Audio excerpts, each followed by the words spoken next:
जय हिंद दोस्तों, मैं दिलीप कुमार। आज हम लोग पढ़ेंगे क्लास 10th के इतिहास का पहला चैप्टर, यूरोप में राष्ट्रवाद का ऑब्जेक्टिव क्वेश्चन। तो यह तीसरा वीडियो है यूरोप में राष्ट्रवाद चैप्टर का। यह तीसरा वीडियो है। इससे पहले 2 वीडियो यूट्यूब पर अपलोड कर दिया गया है। यह तीसरा वीडियो है। इसमें हम लोग 52 नंबर क्वेश्चन पढ़ेंगे। रक्त एवं लौह के नीति का अवलंबन किसने किया था? ऑप्शन में है मेजनी ने, हिटलर ने, बिस्मार्क ने या विलियम्सन प्रथम ने। यह क्वेश्चन 11 में, 17 में और 20 में पूछा हुआ है। इसका आंसर हो जाएगा सी नंबर, बिस्मार्क ने किया था रक्त एवं लौह का नीति का अवलंबन। उसके बाद है लाल कुर्ती का गठन किसने किया था? ऑप्शन में है बिस्मार्क ने, मेजनी ने, काबूर ने या गैरीबाल्टी ने। तो इसका आंसर हो जाएगा डी नंबर, गैरीबाल्टी ने किया था लाल कुर्ती का गठन।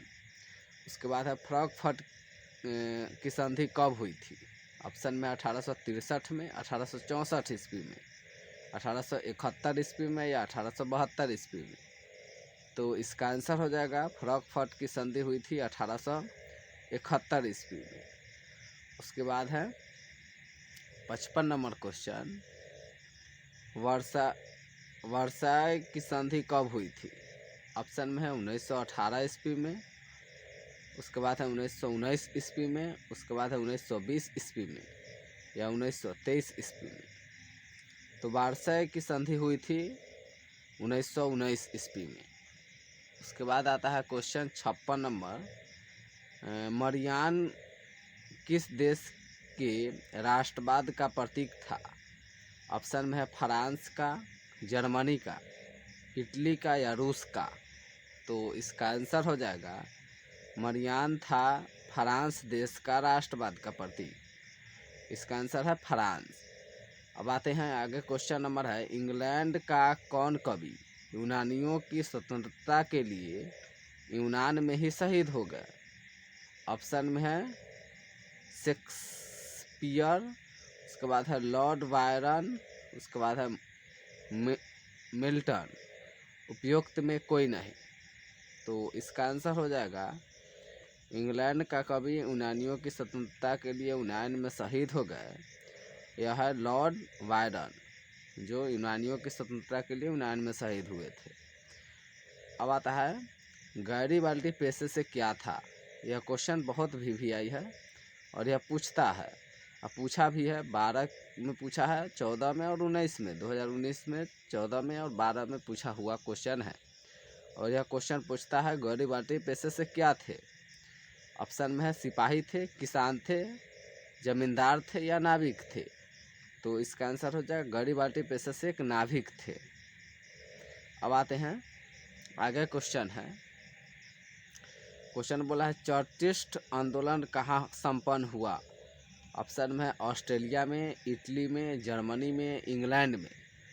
इसका आंसर हो जाएगा चार्टिस्ट आंदोलन संपन्न हुआ था इंग्लैंड में। इसका डी नंबर आंसर है।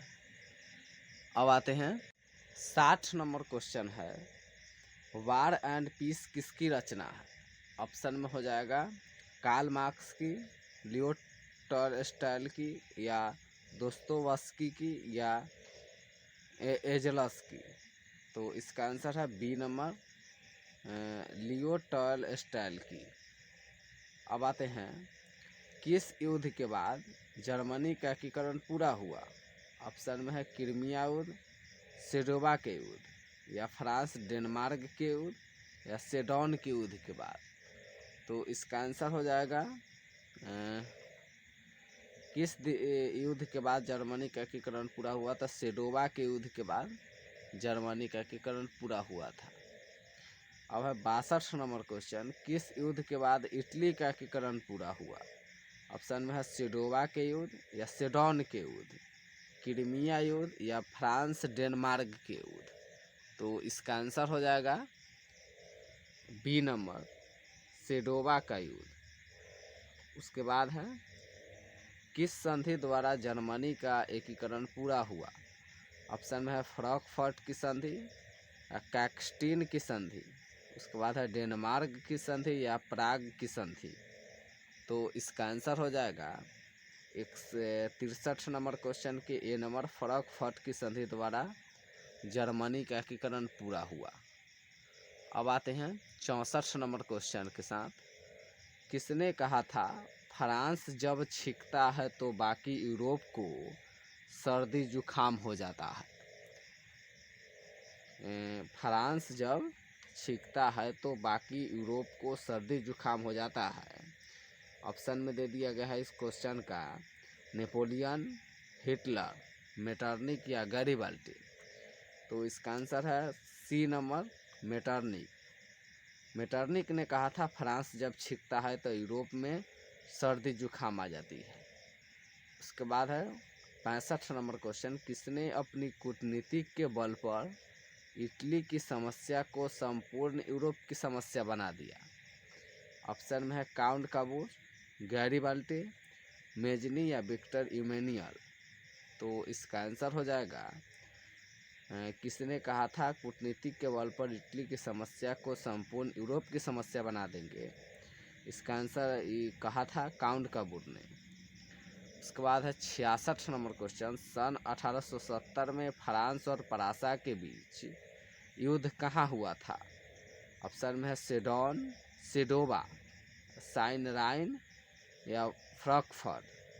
तो इसका आंसर हो जाएगा 66 नंबर क्वेश्चन के ए नंबर, सेडोन के युद्ध में 1870 में फ्रांस और फ्रांसा के बीच हुआ था। उसके बाद है 67 नंबर क्वेश्चन। 1829 ईस्वी की एड्रियानोपुल की संधि किस देश के साथ हुई? ऑप्शन में है तुर्की और रूस, तुर्की और ब्रिटेन, तुर्की और पोलैंड या तुर्की और मिस्र। तो इसका आंसर हो जाएगा 1829 की एड्रियानोपुल की संधि हुई थी तुर्की और रूस देश के बीच। अब आते हैं 68 नंबर क्वेश्चन पे। कह रहा है क्वेश्चन 68 नंबर, मार्च 1946 में फ्रांस तथा वियतनाम के बीच होने वाला समझौता किस नाम से जाना जाता है? ऑप्शन में है तितसीन, कैटन, होचिमिन या इनमें से कोई नहीं।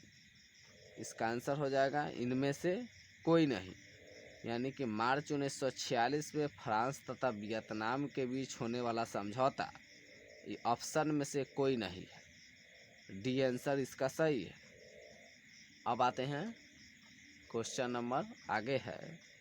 1830 की क्रांति के बाद फ्रांस में किस प्रकार का शासन स्थापित हुआ? ऑप्शन में है संघीय शासन व्यवस्था, संवैधानिक राजतंत्र, निरंकुश राजतंत्र या गणराज्य।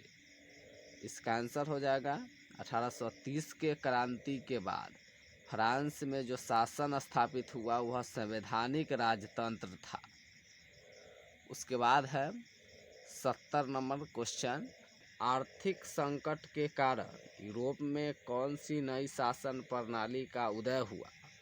ऑप्शन में है साम्यवादी शासन प्रणाली, लोकतांत्रिक शासन प्रणाली या फांसीवादी नाजीवादी शासन। उसके बाद है पूंजीवादी शासन प्रणाली। तो आर्थिक संकट के कारण यूरोप में जो नई शासन प्रणाली आया उसका नाम है फांसीवादी नाजीवादी शासन, यानी कि सी नंबर इसका आंसर है। तो इतिहास के पहला चैप्टर में यानी कि यूरोप में राष्ट्रवाद का हम लोग 3 वीडियो में 70 गो क्वेश्चन ऑब्जेक्टिव का पढ़ चुके हैं। अब आगे हम लोग इतिहास का दूसरा चैप्टर समाजवाद एवं समयवाद का ऑब्जेक्टिव क्वेश्चन पढ़ेंगे अगली वीडियो में। तो इस वीडियो में इतना ही। वीडियो अच्छी लगी हो तो लाइक कीजिए, चैनल पर नए हो तो सब्सक्राइब कीजिए।